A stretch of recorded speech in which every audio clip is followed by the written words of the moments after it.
Buenos días, compañero docente.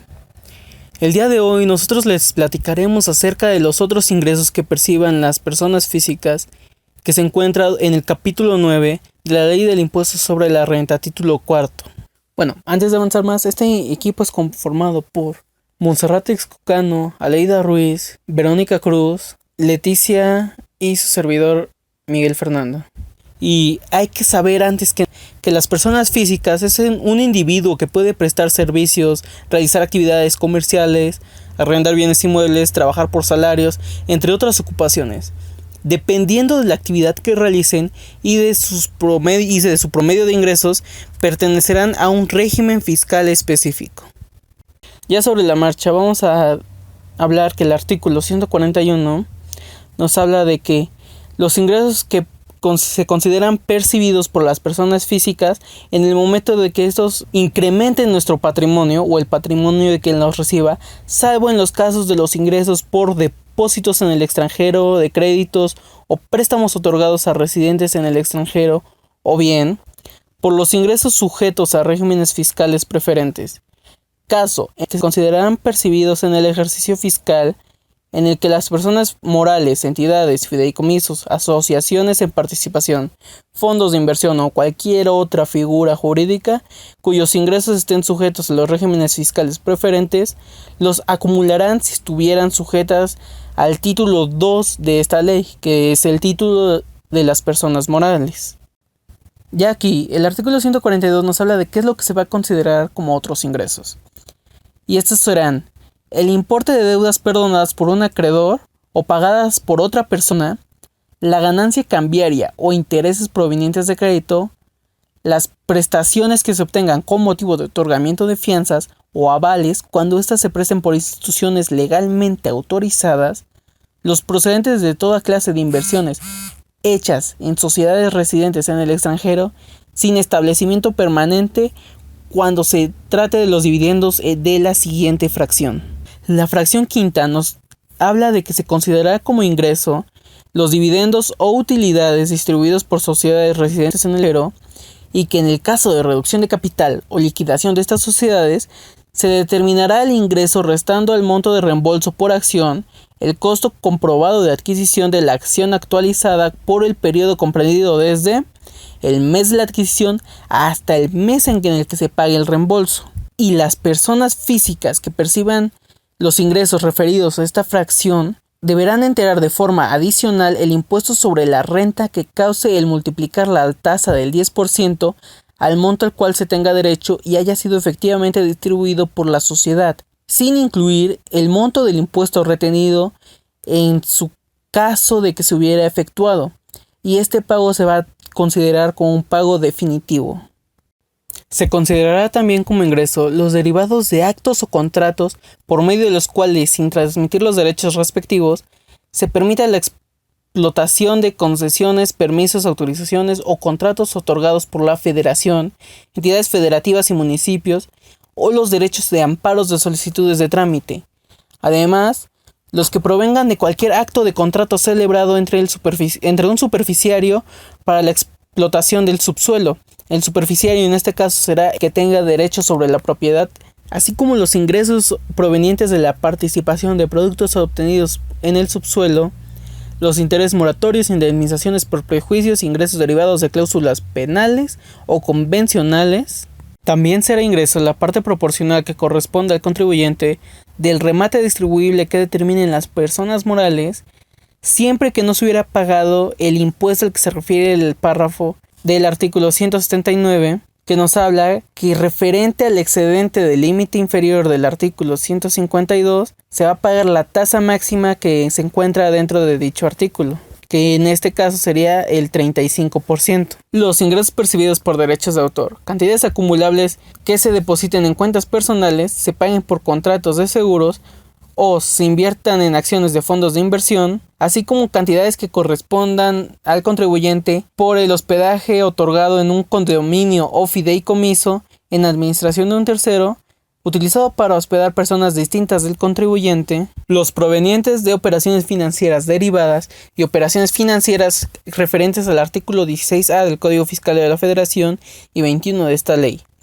así como los ingresos estimados en los términos de la fracción tercera del artículo 91, inclusive presuntivamente por las autoridades fiscales en los casos en el que se proceda conforme a las leyes fiscales, así como las cantidades paguen las instituciones de seguros a los asegurados o a sus beneficiarios que no se consideren intereses ni indemnizaciones, independientemente del nombre con el que se designe, siempre que la prima haya sido pagada por el empleador, y en el caso de instituciones de seguros deberán efectuar la retención aplicando tasa del 20% sobre el monto de las cantidades pagadas, sin deducción alguna y con la obligación de expedir el comprobante fiscal, así como el impuesto retenido tiene que estar en el mismo comprobante fiscal. Ingresos provenientes de regalías, así como ingresos provenientes de planes personales para el retiro o de la subcuenta de aportaciones voluntarias, cuando se perciban sin que el contribuyente se encuentre en los supuestos de invalidez o incapacidad para realizar un trabajo remunerado de conformidad con las leyes de seguridad social, o sin haber llegado a la edad de 65 años, para estos efectos se considerará como ingreso el monto total de la aportación que se hubiese realizado a dicho plan personal de retiro o a la subcuenta de aportaciones voluntarias, según el artículo 141, fracción quinta de esta ley, actualizadas, así como los intereses reales devengados durante todos los años de inversión actualizados. Para determinar el impuesto por estos ingresos se determinará de la siguiente forma. El ingreso se dividirá entre el número de años transcurridos entre la fecha de apertura del plan personal de retiro y la fecha en que se obtenga el ingreso sin exceder de 5 años, y este resultado será parte del ingreso acumulable, y el ingreso que no se considere acumulable se aplicará a la tasa del impuesto que corresponda en el ejercicio del que se trate a la totalidad de los ingresos acumulables del contribuyente,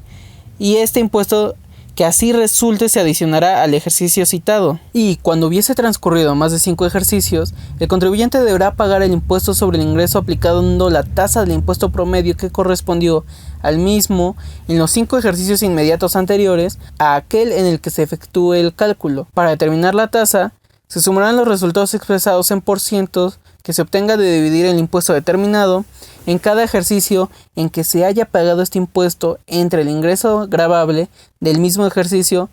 de los 5 ejercicios anteriores, y el resultado se va a dividir entre 5, y el impuesto que resulte se sumará al impuesto que corresponda al ejercicio del que se trate y se pagará. Los contribuyentes que obtengan periódicamente otros ingresos efectuarán pagos provisionales mensuales a cuenta del impuesto anual. Este pago provisional se determinará aplicando la tarifa del artículo 96 sin deducción alguna, y contra dichos pagos podrán acreditarse las retenciones efectuadas, a excepción de las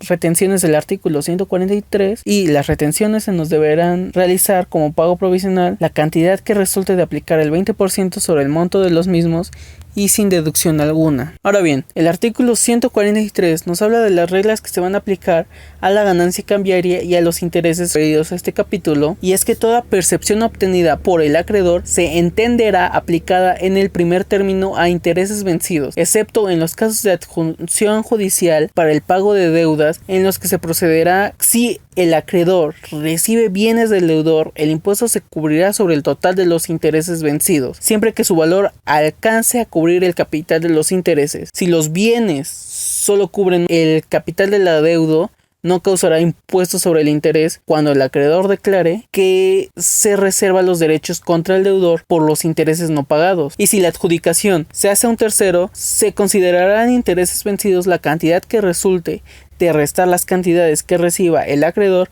y el capital del adeudo, siempre que el acreedor no se reserve los derechos contra del deudor. Nos habla de el perdón total o parcial del capital de los intereses adeudados. Cuando el acreedor no se reserve los derechos contra el deudor, da lugar a pago de impuestos por parte del deudor y los intereses perdonados, y que cuando provengan los créditos o préstamos de residentes en el extranjero serán acumulables cuando sean cobrados en efectivo, bienes o en servicios, y por depósitos realizados en el extranjero, créditos o préstamos serán acumulables conforme se devenguen, y tratándose de créditos de deudas o de operaciones que se encuentren denominados en unidades de inversión, serán acumulables tanto los intereses como el ajuste que se realice, así como que también estos intereses se van a considerar acumulables a excepción de los depósitos realizados en el extranjero. Y el ajuste por inflación sea mayor a los intereses obtenidos, el resultado se va a considerar como pérdida y se podrá disminuir de los intereses acumulables en el ejercicio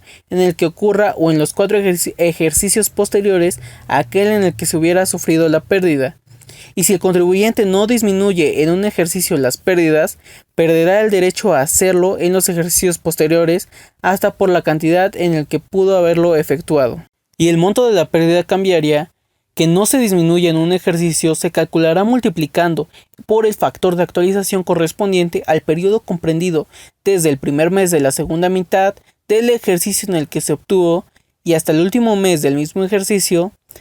La parte de estas pérdidas de ejercicios anteriores ya acumuladas, pendientes de disminuir contra intereses o contra ganancia cambiaria, se podrá actualizar multiplicándola por el factor de actualización correspondiente al periodo comprendido desde el mes del ejercicio que se actualizó por última vez y hasta el mes de diciembre del ejercicio inmediato anterior a aquel en el que se desea aplicar. Y tratándose de los intereses a que se refiere la fracción cuarta de este artículo, se acumulará el interés nominal y se estará a lo dispuesto del artículo 44 de esta ley. El artículo 144 nos habla de los pagos provisionales que se van a realizar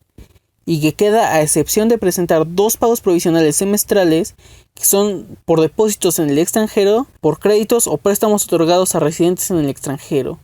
Y en relación a los demás ingresos que se consideran del 143, se presentarán estos 2 pagos provisionales en el mes de julio y enero, y el impuesto se determinará conforme el artículo 96 de la Ley del Impuesto sobre la Renta. Y nos habla también de que se tendrán que realizar dichas retenciones como pago provisional de los ingresos percibidos por personas morales con fines o sin fines de lucro, cuyo monto se obtenga de aplicar la tasa del 25% sobre el interés o la ganancia acumulable que resulte de las operaciones del mes. Y estas instituciones o personas deberán proporcionar al contribuyente su comprobante fiscal respectivo con la retención debidamente hecha, así como lo que efectivamente se le pagó. Y nos habla de que las instituciones de crédito o casas de bolsa que intervengan como intermediarias en estas operaciones deberán efectuar retenciones que corresponda por los intereses que como contraprestación o premio convenio o pago del producto de los derechos patrimoniales que durante la vigencia del contrato del préstamo hubieran generado los títulos o valores transferidos. Se librará a los prestamistas de efectuar la retención del impuesto sobre los intereses, premios o pago del producto de los derechos patrimoniales generados por el préstamo de títulos o valores cuando las instituciones de crédito o casas de bolsa hubieran intervenido como intermediarias en el préstamo. El artículo 145 nos dice que a quienes obtengan ingresos esporádicos de los mencionados en este capítulo, excepto ingresos por ganancia cambiaria e intereses mencionados en el artículo 143, así como los sujetos a los regímenes fiscales preferentes que se obtengan a través de las entidades extranjeras en las que se participe en la proporción de su participación, según el artículo 177, se cubrirán como pago provisional a cuenta del impuesto anual la aplicación de la tasa del 20% sin deducción alguna. Y están a lo dispuesto del artículo 146 en lo referente a las retenciones aplicables y en periodicidad de los pagos. En casos en que se realiza en copropiedad o sociedad conyugal, la presentación de las declaraciones deberá realizarse por cada persona física en la parte que le corresponda. Ahora bien, si los mismos ingresos expuestos a los anteriormente se obtienen periódicamente, deberá efectuar pagos provisionales por los ingresos del mes sin deducción alguna, conforme al artículo 96. Y contra el pago provisional se puede acreditar el impuesto retenido, que es el 20%, sin deducción alguna, los ingresos que se obtengan por personas morales, las cuales nos entregarán el comprobante fiscal correspondiente. Por el remanente distribuible, las personas morales retendrán la cantidad resultante de la tasa máxima sobre el excedente del límite inferior del artículo 152 sobre el monto del remanente distribuible como pago provisional que se enteran en conjunto con la declaración del artículo 96 o en las fechas establecidas a declararse, siempre teniendo en el comprobante fiscal de la operación en que conste el monto así como el impuesto retenido. Los ingresos que se obtengan por retiros de cuentas personales de ahorro, quienes lo paguen deben de retener como pago provisional el resultado sobre el monto acumulable, la tasa máxima para aplicarse sobre el límite inferior de la tarifa del artículo 152 y las retenciones obtenidas por los pagos de personas morales del impuesto sobre la renta por remanente distribuible y retiros por cuentas personales para el ahorro, así como instituciones de crédito a las que se refiere el artículo 185 de esta ley, deberán presentar la declaración a más tardar el día 15 de febrero de cada año, proporcionando información de las personas a las que se hubiera efectuado las retenciones, y en el caso de las instituciones de crédito deben aclarar el monto que corresponda al retiro que se efectúe de citadas cuentas. Y las personas que efectúen pagos por derechos de autor paguen al contribuyente además los ingresos por salarios y en general por la prestación de un servicio personal subordinado a los ingresos a los que se refiere la fracción 11, se considerará como salarios para efectos de este título. Contra el pago del párrafo anterior podrán optar por acumular los ingresos. En el caso acumularán la cantidad que resulte de multiplicar el monto de los ingresos efectivamente obtenidos por el concepto. Una vez efectuada la retención correspondiente, el factor de 1.4286 y contra el impuesto que se determine en la declaración anual, las personas físicas podrán acreditar la cantidad que resulte de aplicar sobre el ingreso acumulable que se determine conforme al párrafo, la tasa máxima para aplicarse sobre el excedente del límite inferior que establece la tarifa contenida en el artículo 152 de esta ley. Y por último, cuando se obtengan los pagos que efectúen las personas morales por regalías, deberán efectuar la retención aplicando sobre el monto máximo el pago efectuado sin deducción alguna, la tasa máxima para aplicarse sobre el excedente del límite inferior que establece la tarifa del artículo 152 como pago provisional, y esta retención deberá integrarse conjuntamente con la señal del artículo 96, y una vez efectuado el pago deberá proporcionar a los contribuyentes el comprobante fiscal en el que conste el monto de la operación así costo retenido. Por último, según el artículo 146 nos habla de que las instituciones de crédito o casas de bolsa que intervengan en las operaciones financieras deberán retener como pago provisional el monto obtenido de aplicar la tasa del 25% sobre el interés o ganancia que efectuaron en el mes, disminuyendo las pérdidas deducibles. Y posteriormente deberán proporcionar al contribuyente el comprobante fiscal que muestra el monto de la operación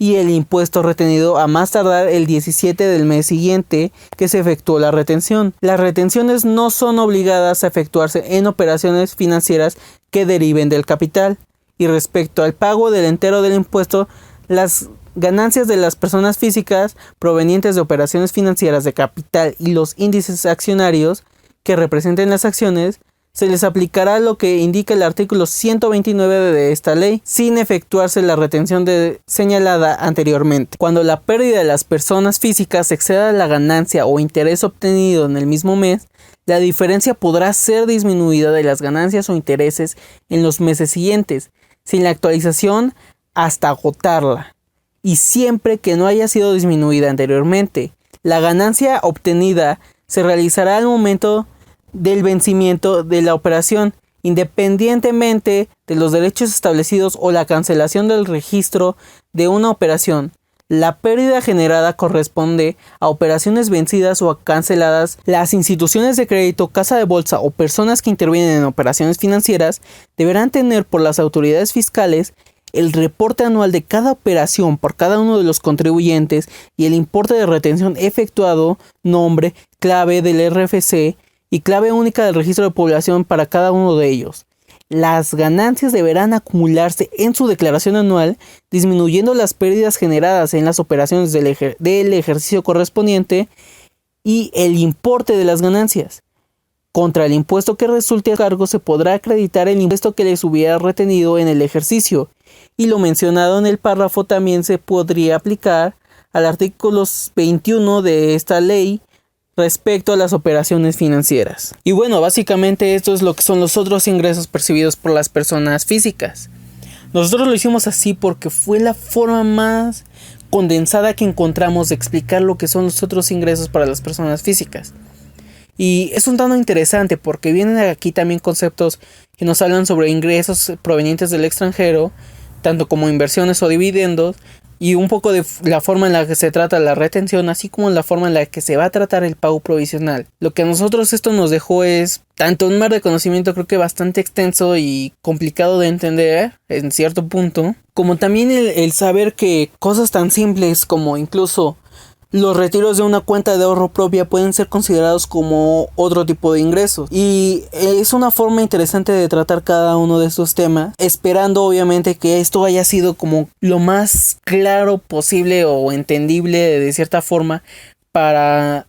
tanto los compañeros como el docente, y que nos hayamos y se haya podido dar una explicación entendible. Y bueno, en este caso el narrador o locutor, como quieran llamarlo, de este video ha sido su compañero Vázquez Sánchez Miguel Fernando. Me despido por parte personal y por parte de mi equipo, y esperando verlos muy prontamente y de forma sana,